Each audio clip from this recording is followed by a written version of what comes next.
Okay, we are recording now, right? Yes. Okay. Hello, everyone. My name is Luis Eduardo Ferro. I'm part of the Cali Java User Group, the Hook, and we are recording this presentation to satisfy the JavaOne call for paper submission requirement. This presentation has been already delivered to the Cali Java Users Group in Spanish. So this version is just the same, but in English. So in the topic today, we are going to talk about the Git version control system as another approach to fulfill the source code versioning and this kind of stuff for our development process. So I hope you enjoy it. So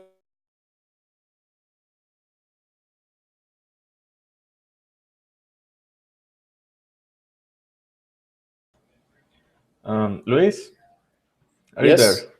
yes, yes. I think we lost you. Can you repeat? Can you start over on this slide of the agenda, please?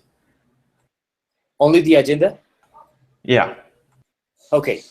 So the agenda today is to discuss three main topics to cover this sort of comparison of or features that uh, distributed VCS offer.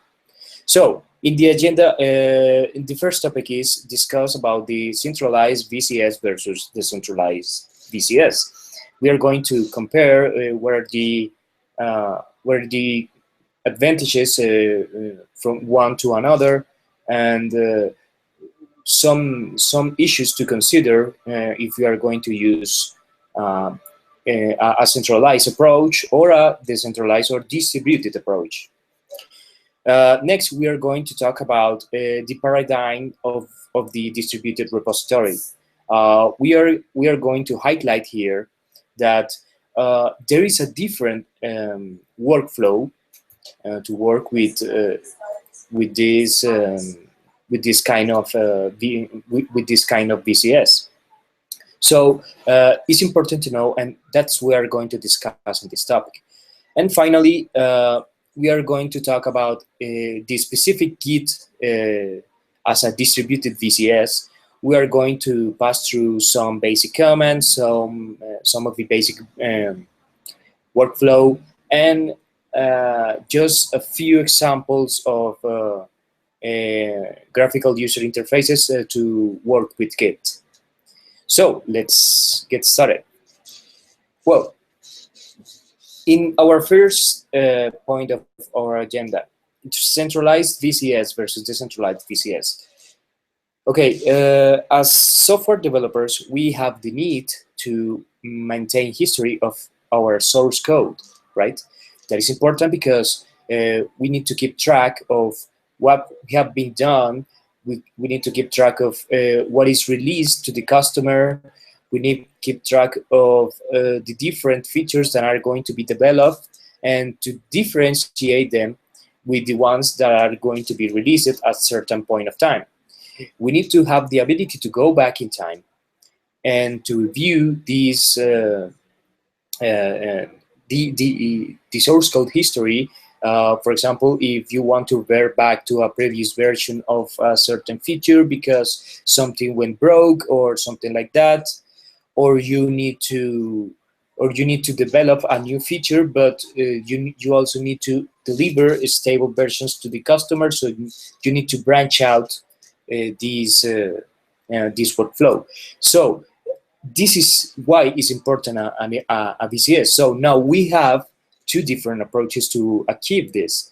The first one is the centralized version control systems, which, for example, like Subversion or CVS, which the main focus is that there is a remote machine in our network that is in charge of managing all this source code history, right?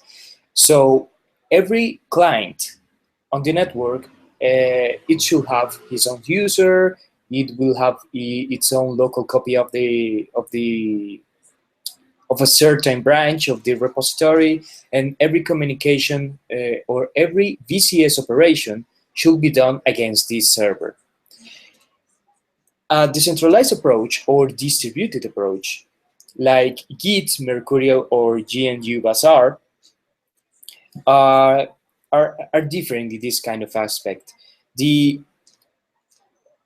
In the distributed approach, the remote server is optional. It's not necessary. Indeed, you may have in local a whole copy of our repository and do operations and do VCS operations completely on local.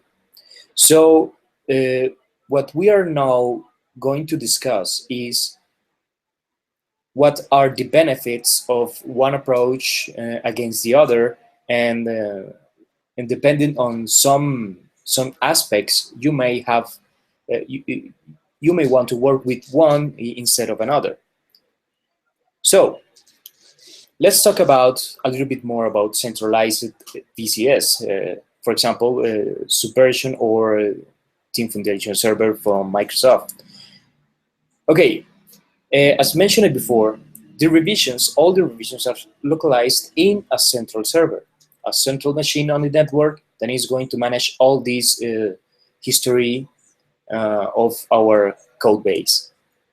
The communications and operations goes through the network channel through the server. Every single operation basically is going to hit this server on the network. This means that without the access to this server, because we are outside the network, because the network got down, because some kind of reason we are not allowed to access the centralized server, we are going to have a still source code or code base, because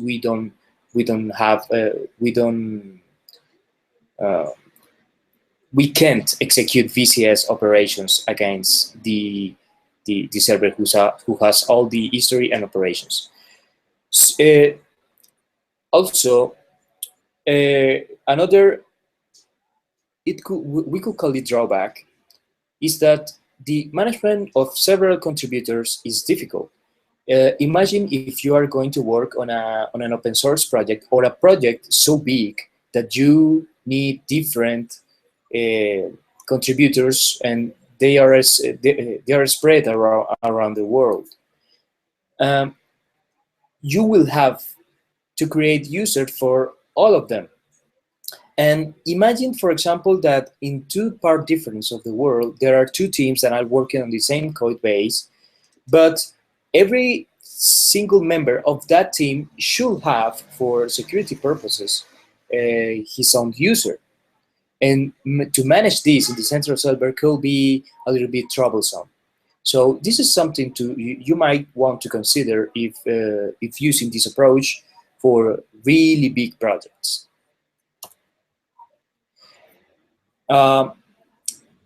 Next, we have the decentralized VCS. We have the distributed version control systems like Mercurial or Git. Here, as mentioned before, the central server is optional. You are not forced to use a central server to have VCS operations. By VCS operations, I mean to commit, to review history, to branch out, to do tags, and all that kind of stuff.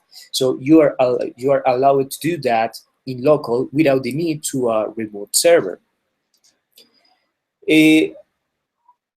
This means that a local repository can live and work at full without depending this central server. If you are not, for example, in the network of the central server, that's okay. You can perform VCS operations on your local machine. Then when you are able to connect to this server, you can share them to the rest of the team.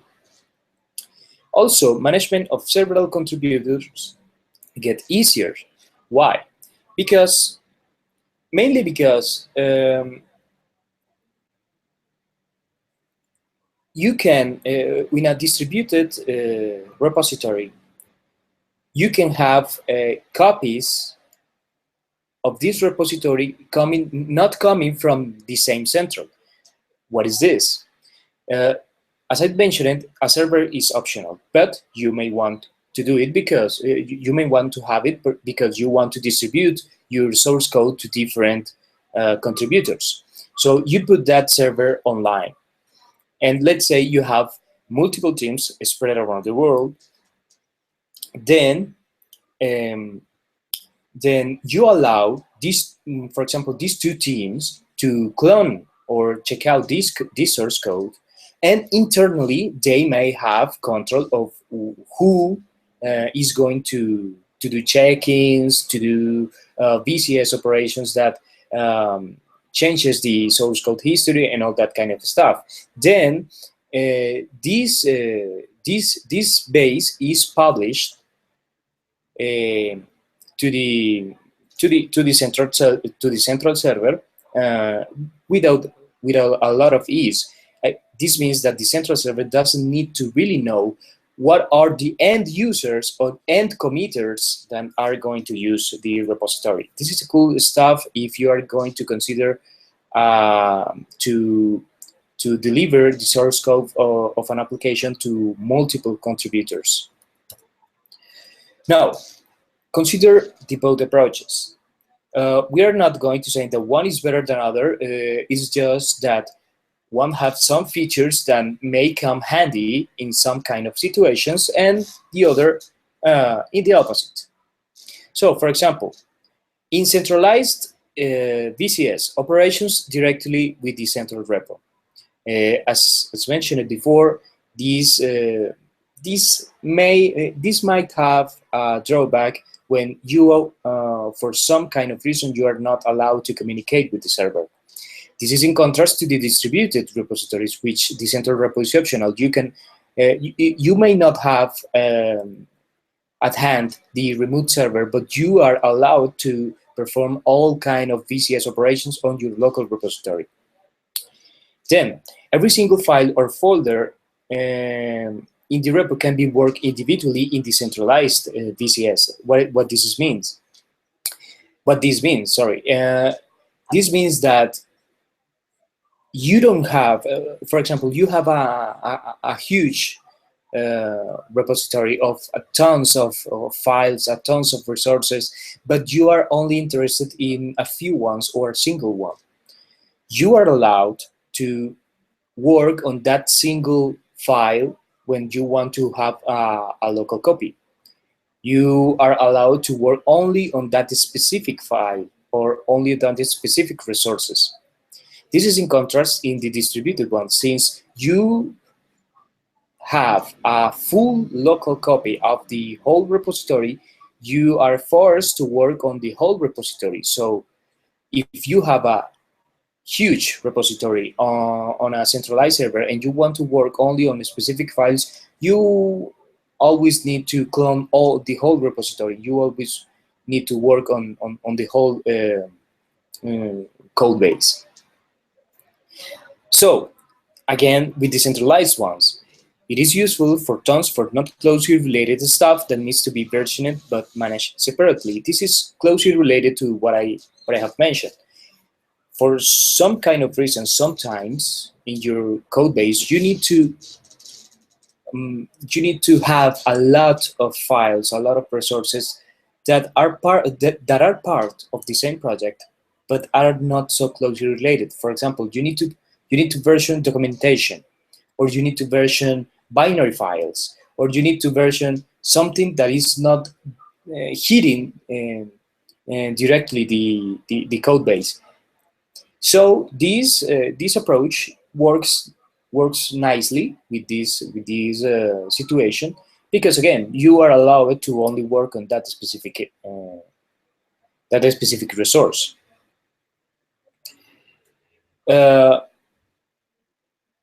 In contrast, the distributed one, you might think that this is a drawback in that case, but there is also a pro in this distributed approach. For example, by you having a local copy and you performing VCS operations on locally, you are allowed to have full control on what is going to happen in local before or prior to publish in the remote repository, right? You are allowed to do a lot of stuff before sharing these changes with other people. Next, we have an interesting, let's say, situation with centralized ones. Every single commit, branch, tag, and merge is published to everybody in the remote repository. Take, for example, Subversion. When you create a new branch on Subversion, you are creating that branch on the remote repository. When you are creating a tag, you are creating it on the remote repository. You are not, for example, if you are doing that for only testing purposes, and that test is only interesting to you, that test will be available for everyone, which might not be what you are desiring. So this is something you might to consider if you are going to work with this approach. In contrast with the distributed ones, by you having a local copy of the repository and performing operations on local, you can decide what is going to be published and what doesn't, what does not. So, for example, you want to work on a proof of concept of something that only are interesting to you. You are not interested into sharing to everybody else in the with other developers. It is all interested to you, but you want to perform some VCS operations on that proof of concept. So what you are allowed to do is to create a local branch, right? And do your work, do your stuff, and when you are satisfied, you can take those changes and work them on a public branch, and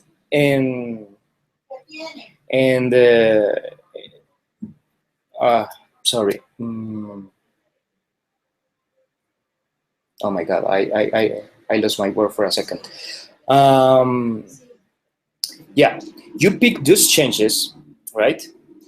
And you will later decide which of those are going to be published, right? Maybe you are thinking, well, but with a centralized one, I can modify 10 files and I can commit 5 out of 10 of those files. That is the same, right? Well, not necessarily the same. We are talking about whole VCS objects that we are going to work, right? For example, a whole branch you are going to have locally, but later those changes you are going to merge them on a public branch, and then that branch published to the remote repository. This is a cool stuff. You if you manage to use it very well. So go back to centralized ones. Due to the central server is the one holding all the history, the local copy is just the files and no more.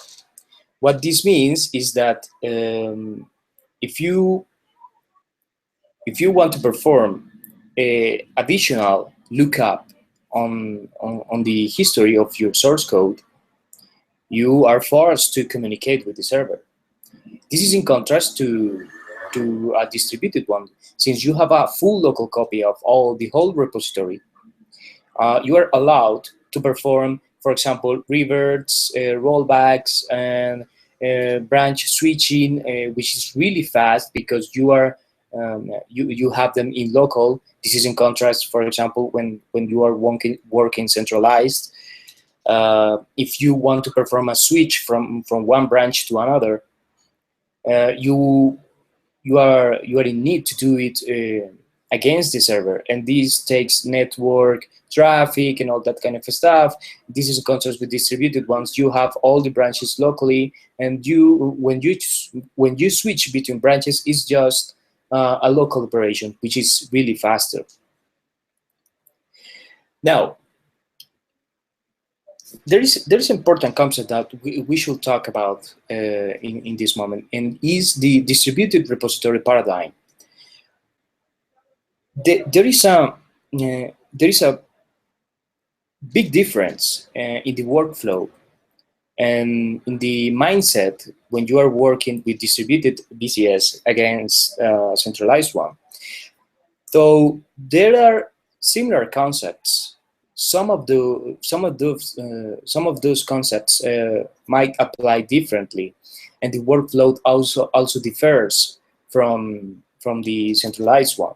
So knowing this paradigm is a must-have or must-do in order to understand how to work with this approach. So what is a distributed VCS workflow? Again, we have common concepts like branches, tags, and commits and check-ins and reverts and all that kind of stuff. But the idea is to have, for example, branches for a specific goal. For example, we have a branch called master, which is the most stable branch in your source code. It's the most updated and most stable branch in your source code, but not necessarily is a piece of code that is released to the customer. Then we have the hotfixes branch, which is the branch you use to hotfix, obviously, defects or bugs you found in your main code base. The goal of this branch is to isolate the problem, fix it, and then reintegrate it in the main branch and in a release branch for later release to the customers. Then we have a release branch, which is the branch where we have control of what is going to be released to the customer in a certain point of time. For example, we have planned to release by the end of April. So what features are going to be there, and we need to stabilize them prior to release to the customer. So there is a branch where all this stuff is going to be deposited, and where all these are going to be stabilized prior to release to the customers. There is a develop branch, which main goal is to serve as the main branch for development of new features. What this means, this is the starting point of the new features that are going to be developed. Why this branch is different of master? Because this branch is highly unstable, right? We talk about master being the most updated and the most stable branch in our code base. Develop is the most updated, but not the most stable. So this is the starting point for development. Then we have the feature branches. The feature branches are specific branches starting from development, where these specific features are going to be worked, are going to be implemented.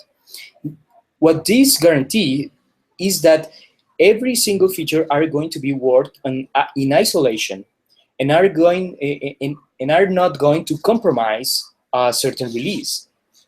Imagine, for example, you are working in 3 different features and in 3 different branches. If one of them gets blocked because something that we could not prevent it, that branch is in isolation. So we are not in fear of a race for a release, that something that might be unstable when you release it to your customer. So this is a good practice. So this is the basic workflow that you should use when working with a VCS. Let's be honest. This workflow can also be implemented in a centralized VCS, for example, Subversion. But the branch management is certainly difficult. It's certainly more difficult in a centralized repository than a distributed one. In part, why? Because, again, we have only a single machine that is in charge of all the code base, right? So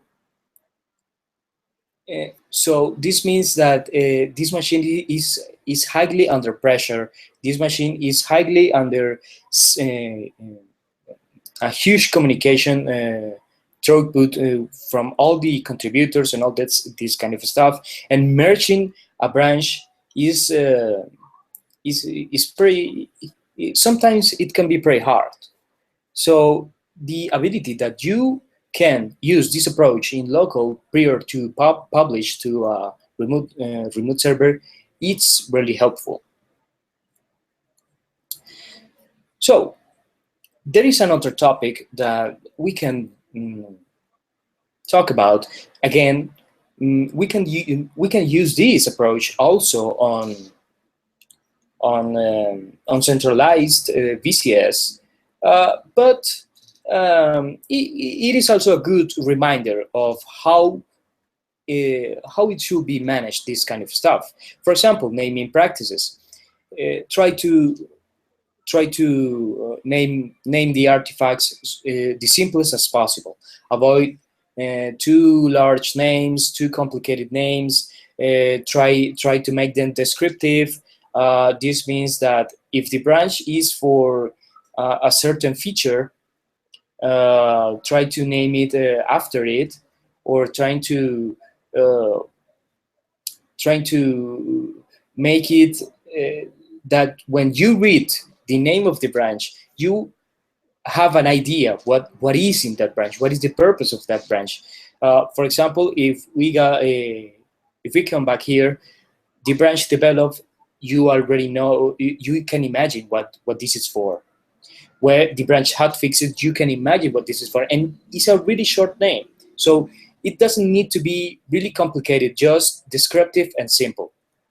And the product version is a recommendation to handle the pattern major.minor.patch, which major is a great change in the version of the product. For example, there is a new feature that is not compatible with previous version of the product. This is a major release. A minor release, for example, are feature additions to an existing major version, but that are compatible with previous versions. So it's a minor release. Then we got the patches. For example, there is a defect in our application, right? And we managed to fix it. So this is a patch. And when the major and minor version are the same, we are just releasing a patch, a fix to a bug, to a defect that was discovered. Again, this can be used also on centralized VCS, but it's a good practice to have it here also. So now we are going to talk about the Git VCS in a more specific manner.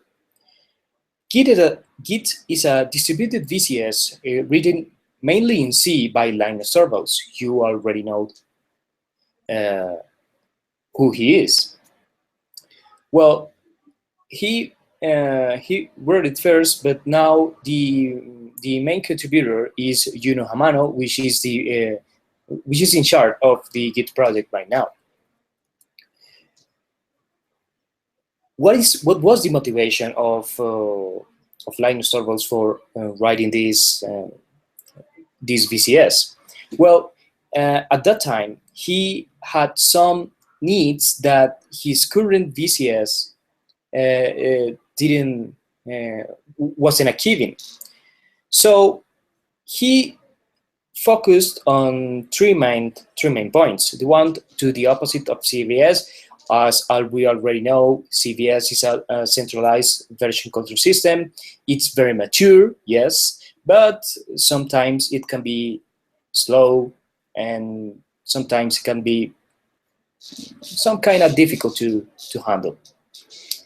Then he needed a VCS that was high performant and secure against potential risks. For example, information leaking or resources hashing and all this stuff, and had a similar workflow as BitKeeper, which is another popular version control system. Who uses right now Git? Well, everybody knows who these companies are. We already know that these companies has a lot of great quality software, great quality software engineering practices, and all that kind of stuff. And they are trusting Git for a lot of their projects. So this is a good sign that maybe we are going to use the right tool for our projects, maybe. There are several ways to use Git. As mentioned before, a central or remote server is optional, but it's always good to have a central server because maybe you want to distribute your source code to different contributors or to different potential contributors, and to break barriers of location issues or network issues and all that kind of stuff. So one option is to have Git in the cloud. This allows us to have our remote server, right, and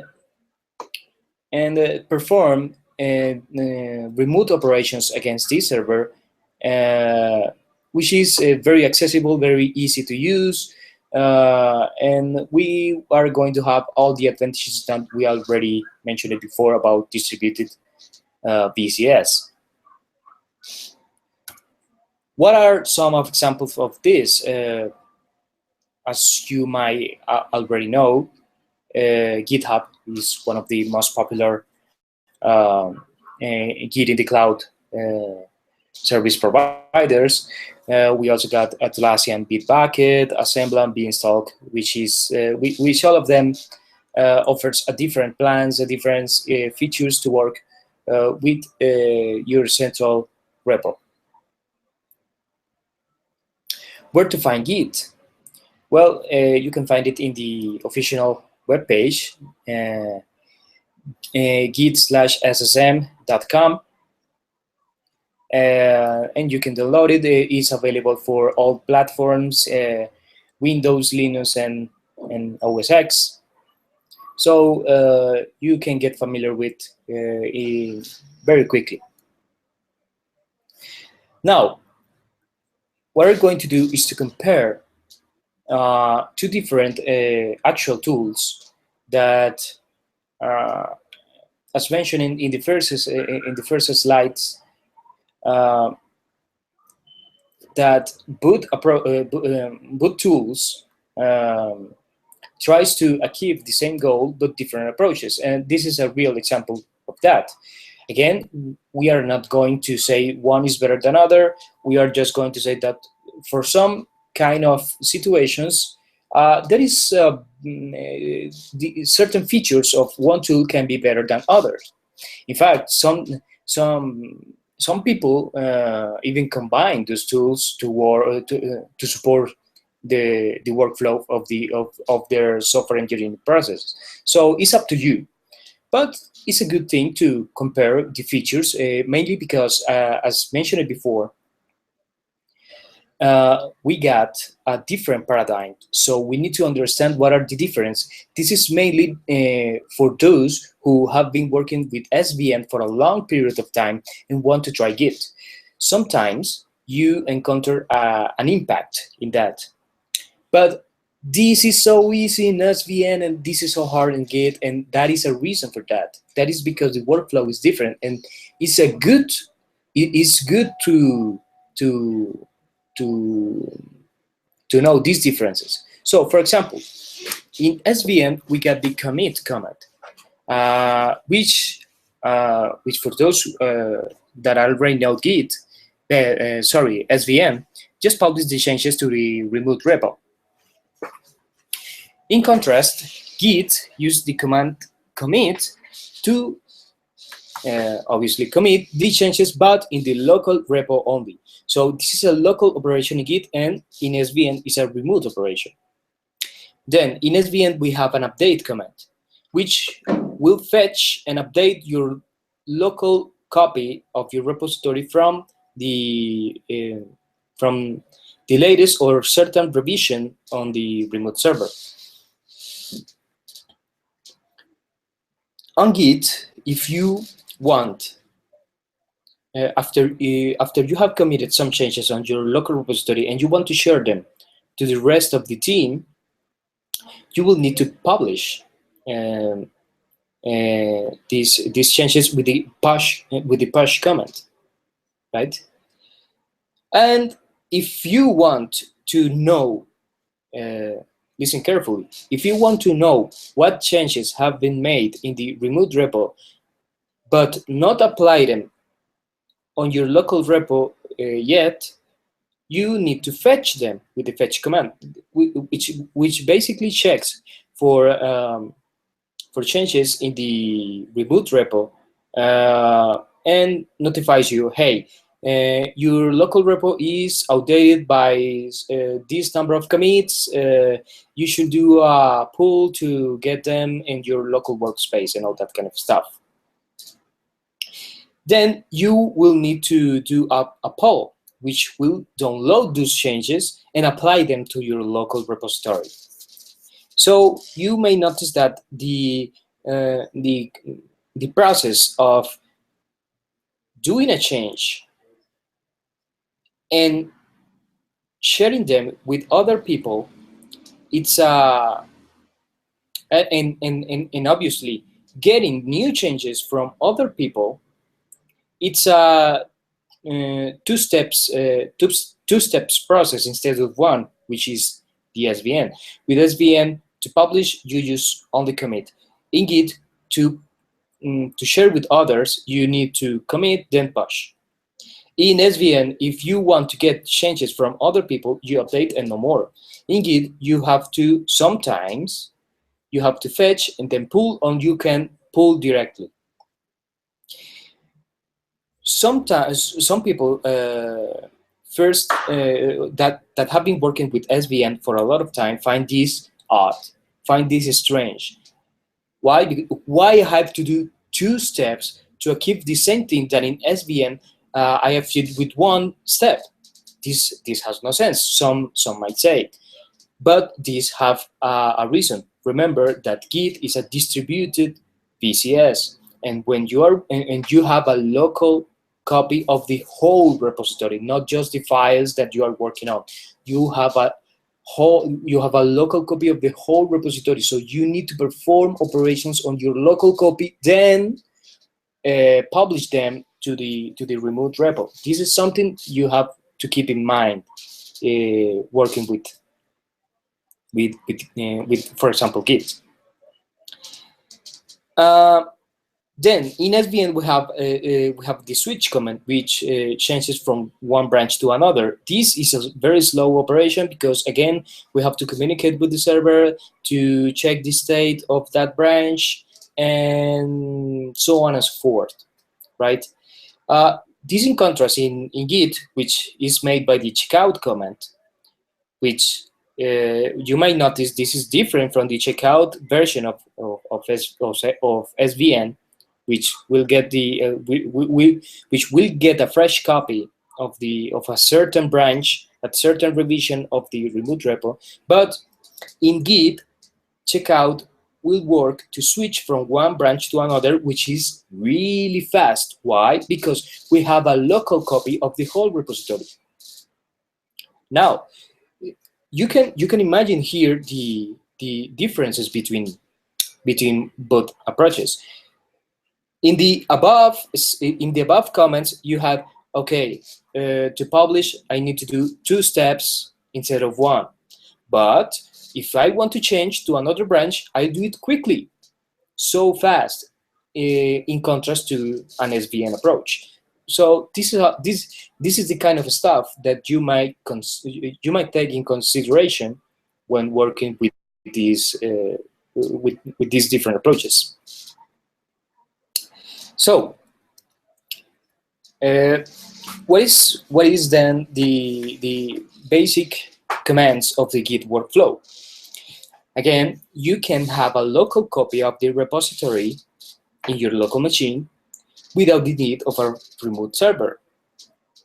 So what is a way to start? Very simple. You go to a certain empty folder, or it's not necessary to be empty, in fact. You go to a certain folder on your file system, and in the terminal machine, in the terminal, you type git init, and boom, that's all. You got your first Git repository configured in less than 1 second. What are you able to do after that? After that, you are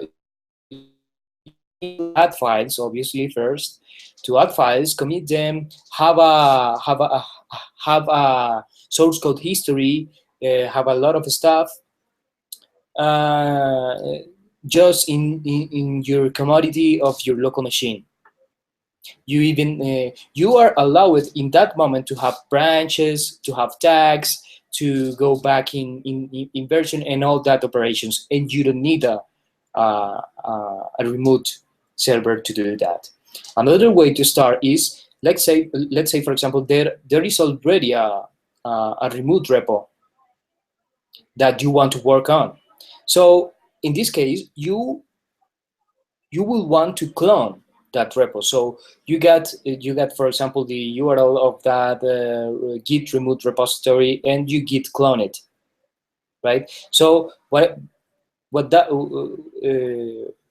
that is going to do is to create a copy of the whole repository on your local machine. You are going to have basically access to all the history in local, all the branches in local, well, if you check out those branches too, and all that kind of stuff, and will be local operations already. When you clone it all, and after that you are going to perform local operations. And another way to start is, for example, go with the git init for a newly repo, and let's say you want to, okay, I like what I'm doing, I like this stuff, and now it's time to share it. How do I do that if I already have been working on local? Simple. After you did the git init, you add files, you commit them, and you have managed your history, you can set up a remote repo, then add it to the existing one. Then you can git remote add this remote repository and synchronize them, and you will be able to publish your newly changes to someone else. This is a pretty interesting feature indeed. Oh, and before advancing, there is a cool feature also. You're allowed to have more than one remote repository for your local copy. You're not tied only to a specific remote server to work on.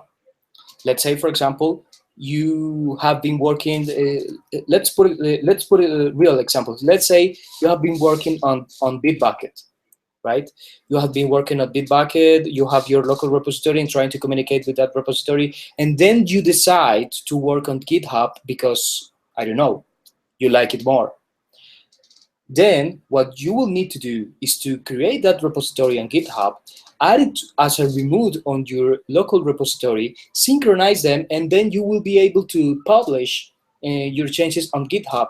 And even so, you will be able to publish to Bitbucket and GitHub on this at certain point of time. So this is a really cool feature if you want to redistribute your code base. So more Git details. There's an interesting concept in Git, which is called the Git index or stage zone.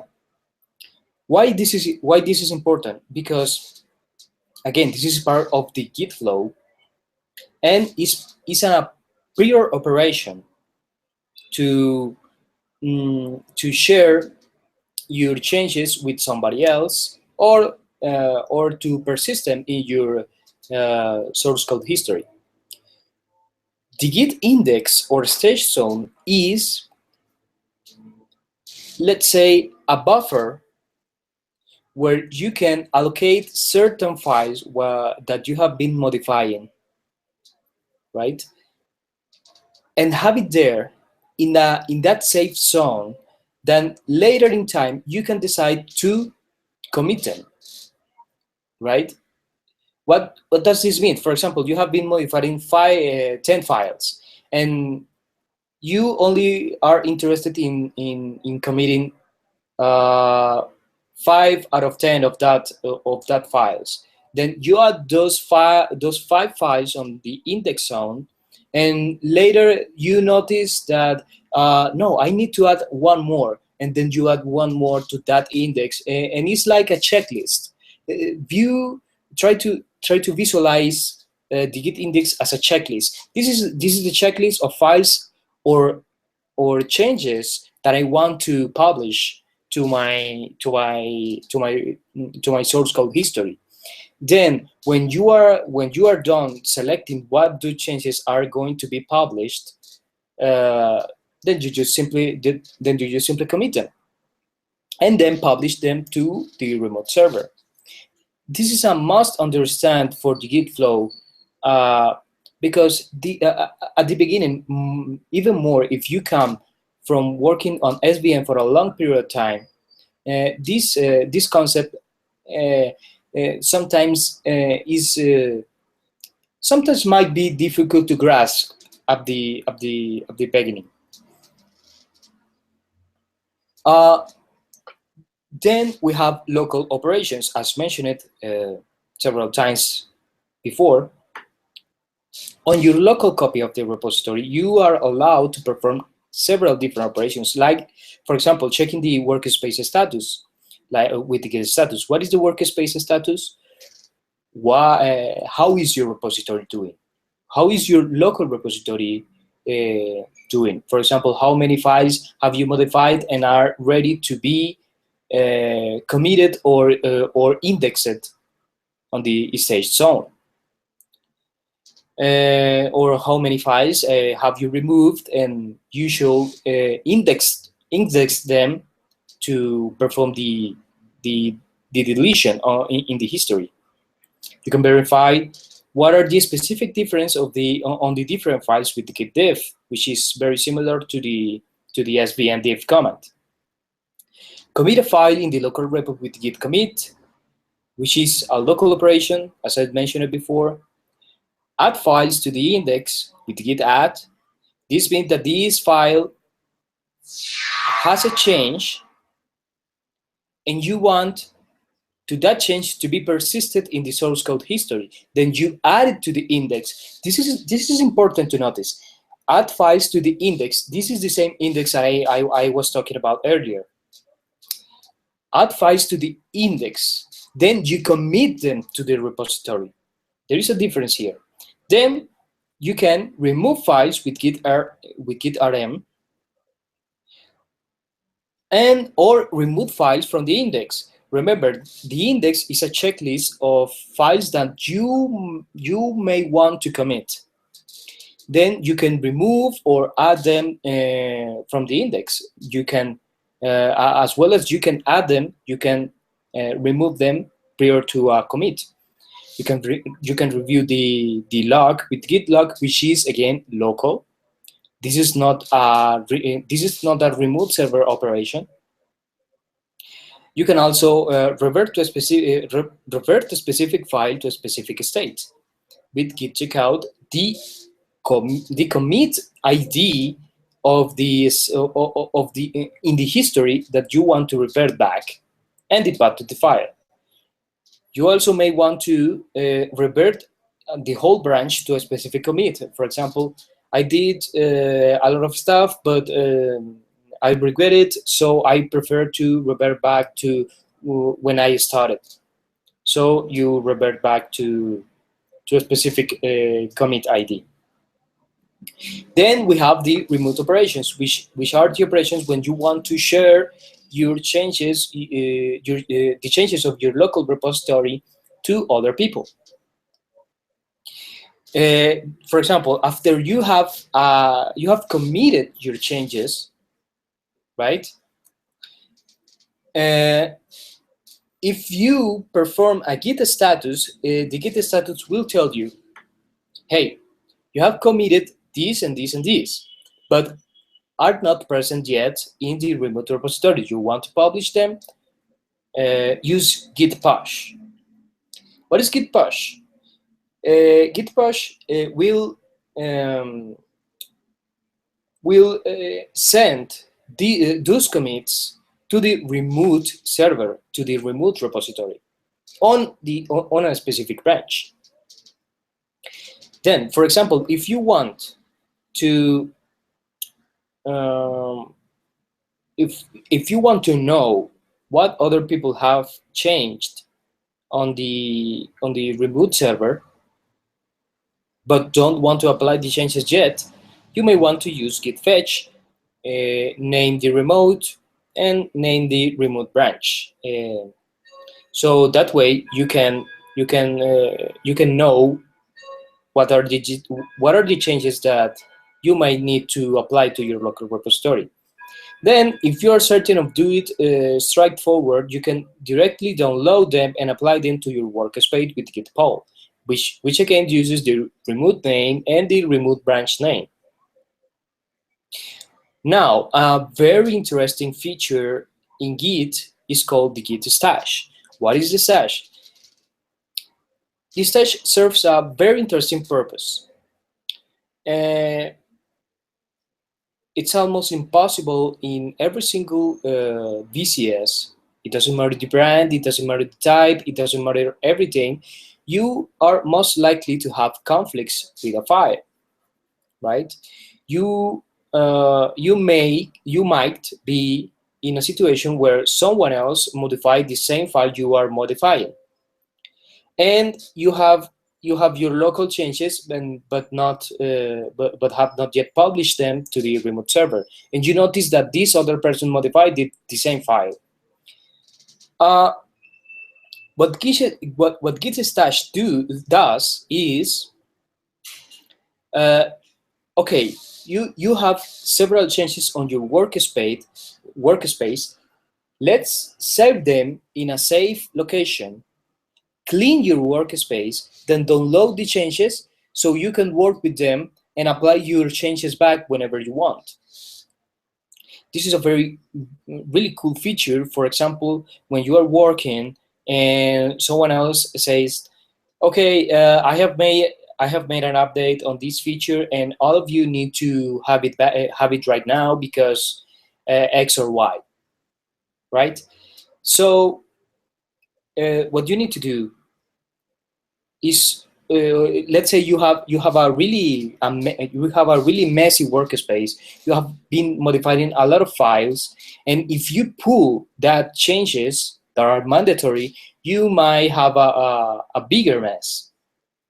So you prefer to download them, test them, and then go back with your work. So you Git stash them. You save your changes in a safe location. Download your changes and reapply your changes back. This is very closely related to the conflict solving part. As mentioned before, it's very normal to have this conflict between two parties. So there are three main strategies to solve them. The first of all, allowing Git to merge the changes, which most of the time or almost all the time works. But if not, you are allowed to perform a manual change, right? A manual merge, sorry, a manual merge in order to keep both versions synchronized. Then you can, or not then, a different approach is to de-stash. As mentioned before, okay, you have a lot of changes in your workspace, and if you pull those changes, it might be a bigger mess. So you prefer to download them in a safely location, test them, and then apply your changes again. So Git stash is a really good option to do that. What is the branch workflow? How do you work with branches on Git? Create a new branch. You can do it by doing git branch, the name of the branch, or do a git checkout and name the branch. What the difference between those are that the first one will create the branch but will not move into that branch, will not switch. The latter will do that indeed. Remember that git checkout is the command that you want to use to switch between branches, right? So git checkout -b branch name will create the branch and are going to is going to switch you to that specific to that newly created branch. As I mentioned before, git checkout branch name will just move to that specific branch. To do a merge, you perform git merge, which I think we already know what a merge is. Do a rebase from a branch to the current branch. Git rebase branch name. There is a difference, very important difference between merge and rebase. Both perform almost the same task, to bring changes from one branch and to apply them to another. The difference is that merge preserves the history of both branches, while rebase overwrites the current branch history with the incoming branch. Why is this? Again, you are supposedly to perform this in your local repository. When would you want to perform this? Let's say you have been working hard on your proof of concepts, and you have been committing a lot of stuff that is not necessary to everybody else know. So somebody else publish another change, and you want on your local branch, right? So you rebase your local copy with that incoming change. So it will override your history, and then when you publish your newly changes on the shared repository, in the reboot repository, nobody else will notice your strange commits, for example. The golden rule of git rebase is that you should never perform a git rebase on a public branch. So because you might be overriding important history on the remote repository. So work with git rebase with care. And to create a new tag, we have git tag, which is very similar to SVN tag. Git curiosities, some cool stuff that you might encounter with Git. It is possible to clone within the local file system. Let's say, for example, you are working with a partner in the same office, in the same local network, right? Let's say you don't want to bother in setting up a remote server, a remote repository, because it doesn't work, right? So how would you share your history to your partner? Well, first approach, you might zip all your source code and give it to them, give it to him or her in this zip or tar file. This is a good approach, but when you update your code base, now their code base will be outdated. So this feature come handy because by in fact I'm going ahead because this is the second part. This is the second part. It is possible to clone from a network location. So what you can do is to share the location of your local repo as a network location. Then if your partner does a git clone on this network location, will have a local copy of the repository and will have access to all the history. And if you commit new changes, he will be able to check them out, right? So you will be able to see how his progress is going and all that kind of stuff, which is really cool. You can also perform this in a local file system. So you can basically perform a git clone from one location on your file system to another one. Why would you want to do this? Let's say, for example, if you want to perform proof of concepts or something like that. But it's not really useful in real examples, unless you are sharing that specific location as a mounted unit or something like that. It is possible to have multiple remotes for a single repo. This is something I mentioned earlier, so I will move on. It is possible to apply the stash on different branches. This is a cool feature.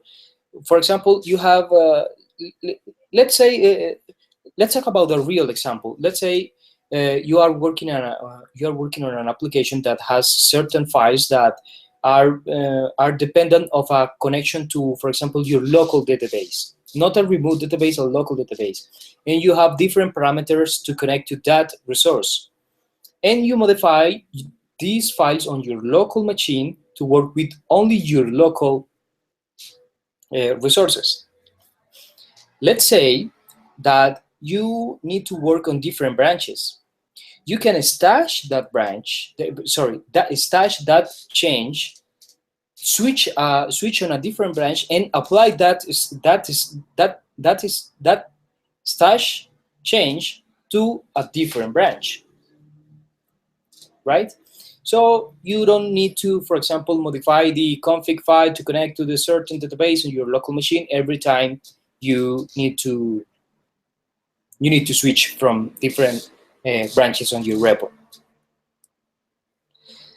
Some other products that will help you with the Git workflow are the graphical user interfaces. For example, some of the most popular in the market are the source tree from Atlassian, Git ID, Collabnet, and Tortoise Git.